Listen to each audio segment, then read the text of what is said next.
Cat Valentine may seem sweet and innocent, but both she and her mysterious brother have been involved in several questionable and sometimes outright criminal activities throughout their lives. While Cat's quirky personality and absent-minded nature often make her antics seem harmless, a closer look reveals a history of reckless, illegal, and occasionally dangerous behavior. Meanwhile, her infamous brother, though rarely seen, has an even more disturbing track record, with bizarre, unsettling, and sometimes felonious actions that have led to police intervention, public bans, and possible criminal investigations.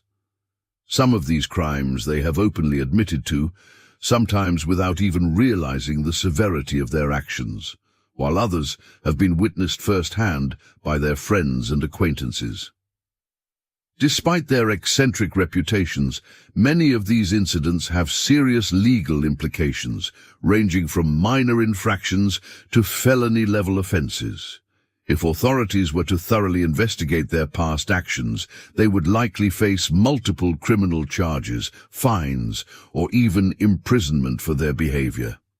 Now, let's take a quick look at their most shocking, outrageous, and legally questionable moments, breaking down every law they've broken, every crime they've committed, and just how much trouble they should be in. When my brother was little, he used to have a Tinkle-Aid stand. He'd sit there all day yelling, "Tinkle-Aid, 25 cents a cup!" I hope you mean he had a lemonade stand. No. If Cat's brother had a Tinkle-Aid stand, and it wasn't lemonade, the name strongly suggests that he was selling a questionable or potentially disgusting liquid to people. Depending on what he was actually selling, these are the possible crimes he could have committed. If he tricked people into thinking they were buying lemonade or another safe drink, but it was actually something else, especially something gross or unsanitary, he could be charged with fraud or false advertising. Selling food or drinks under misleading conditions is illegal in most places. If the drink contained anything unsafe, unsanitary, or harmful, he could be guilty of food tampering, which is a serious felony in most jurisdictions. If the drink contained urine, which Tinkle-Aid suggests, or any other bodily fluid, the crime could escalate to biological contamination, which carries even harsher penalties. Selling homemade drinks without proper health inspections or permits is illegal in many places. If he was selling an unregulated and potentially hazardous liquid, he could be fined or shut down by health authorities. If anyone actually drank Tinkle-Aid and got sick or was exposed to a harmful substance, he could be charged with reckless endangerment. If it was biological waste, like urine, or contained bacteria, he could be violating public health laws. If he was charging money for something unsafe, he could be held responsible for distributing contaminated food or beverages. Many states have strict laws about selling anything that could pose a health risk. If Tinkle-Aid was literally urine-based, this could fall under indecency laws, which prohibit the distribution of bodily fluids in a public setting. The police found a weird stain on the seat of my brother's car. What kind of stain? They don't know yet. They're taking the car seat down to the lab. If Cat's brother had a weird stain in his car that had to be sent to a lab for analysis, this strongly suggests that authorities suspected the stain was biological, hazardous, or linked to a crime. Here are the possible crimes he could have committed, depending on what the stain was.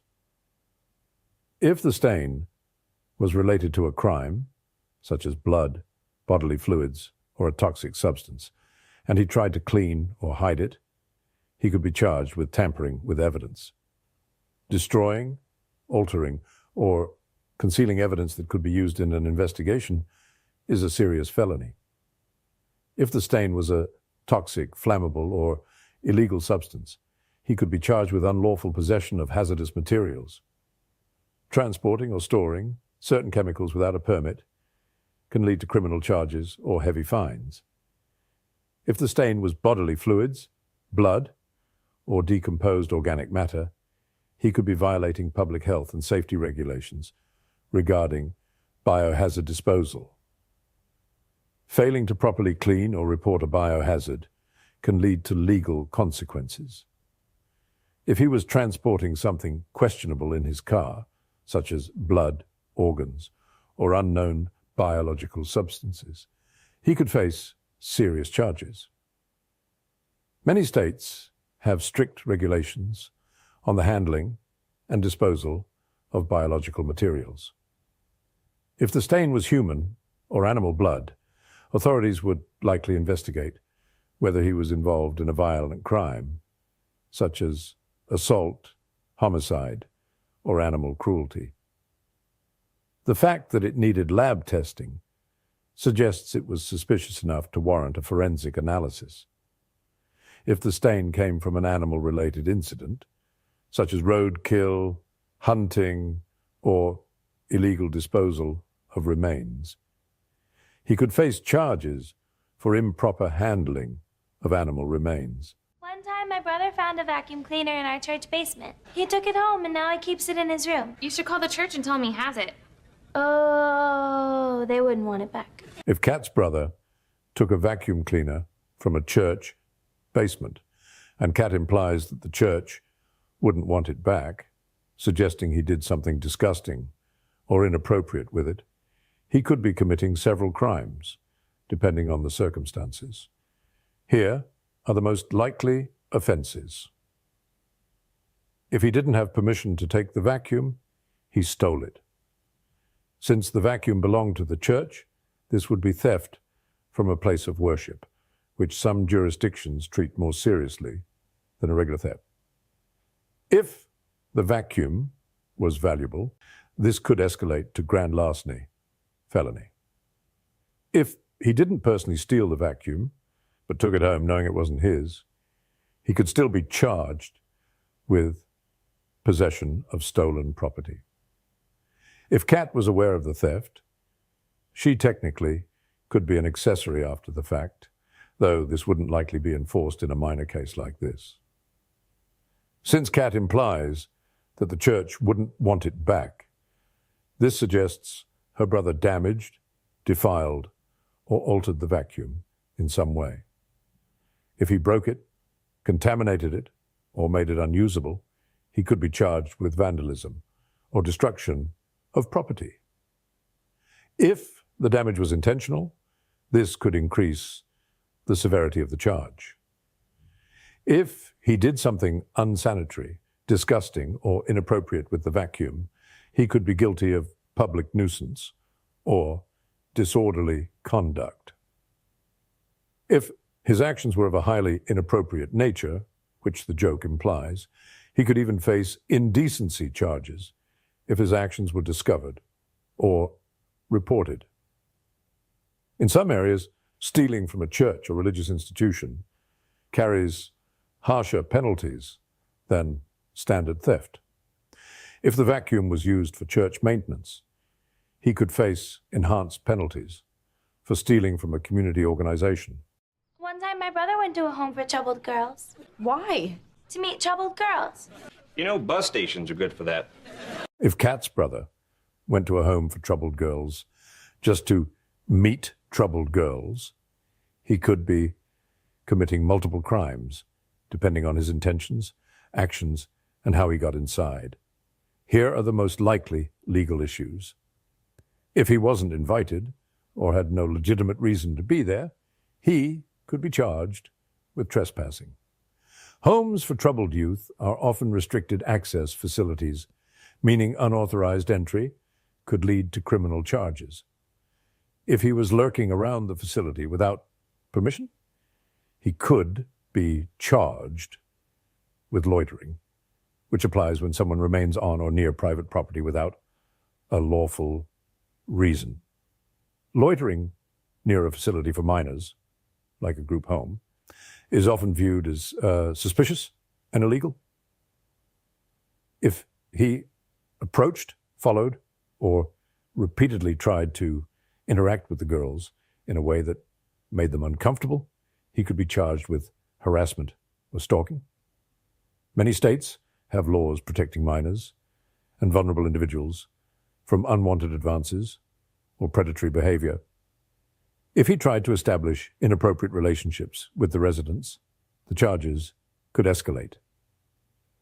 If he snuck into the facility or forced his way inside, this could be considered breaking and entering. If he entered under false pretenses, like pretending to be a staff member or volunteer, he could also be charged with fraudulent entry.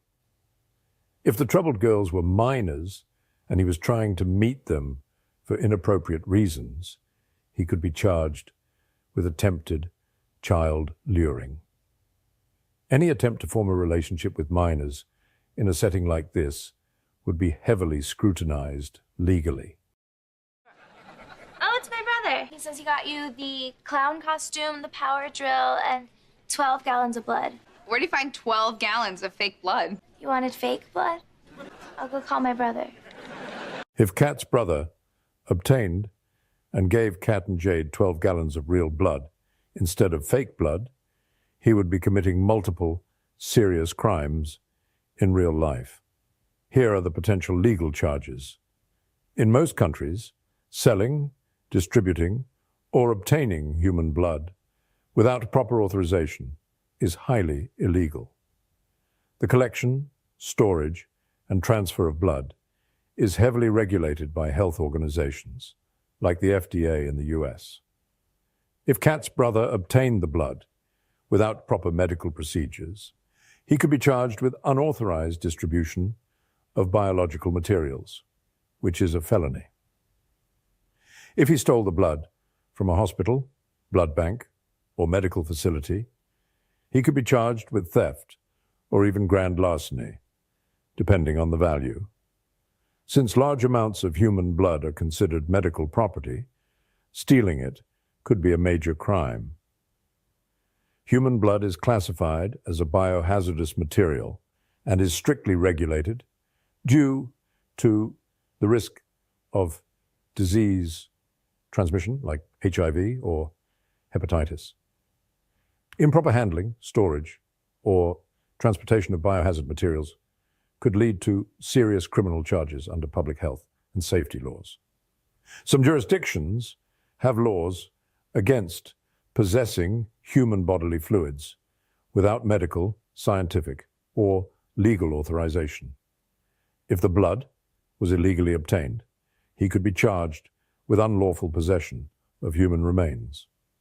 If Kat and Jade specifically asked for fake blood and he knowingly gave them real blood, this could be considered fraud or misrepresentation.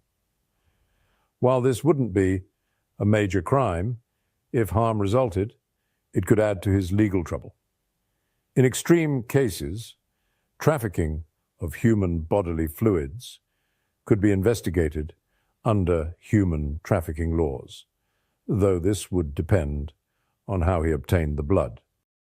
Guys, have either of you seen Jade? She's trying to kill me. We were hanging out last night and she asked me to do her eyebrows. Why are you so mad at Kat? When Kat accidentally waxed Jade's eyebrows completely off, this could be considered a crime, depending on the circumstances.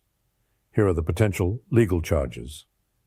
Battery occurs when someone intentionally or recklessly touches another person in a harmful or offensive manner.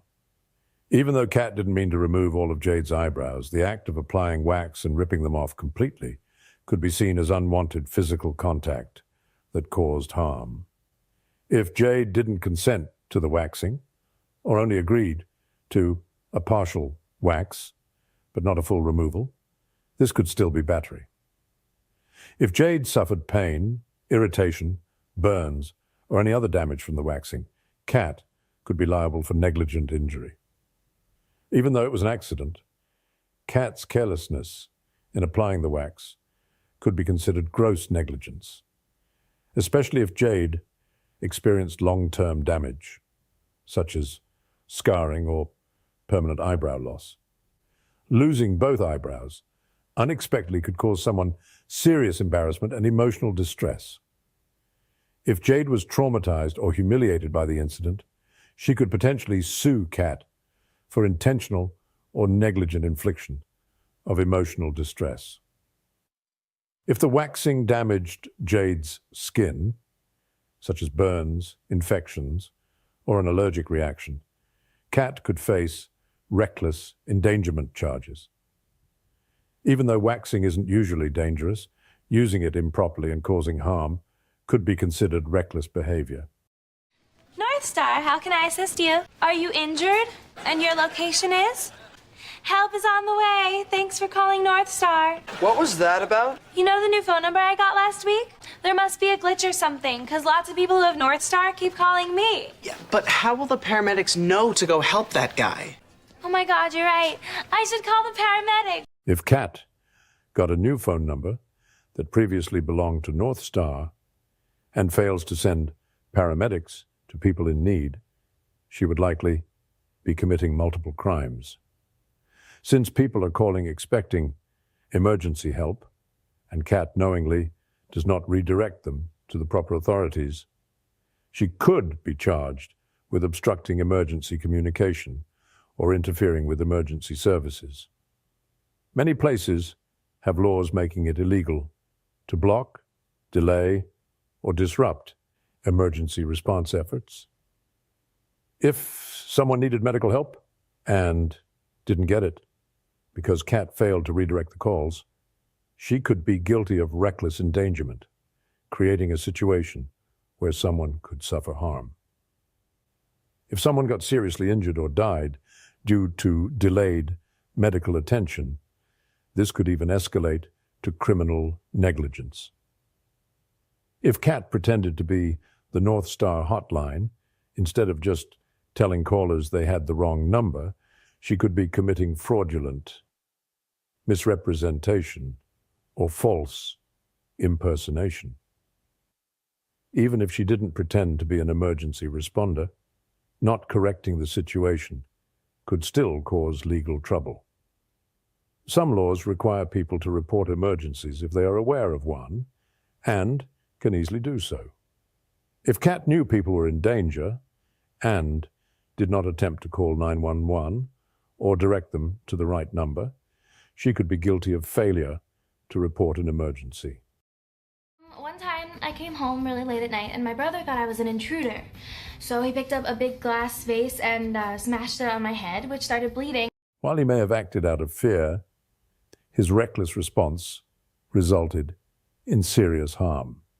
This would constitute assault and battery, as he intentionally struck another person with force, causing injury.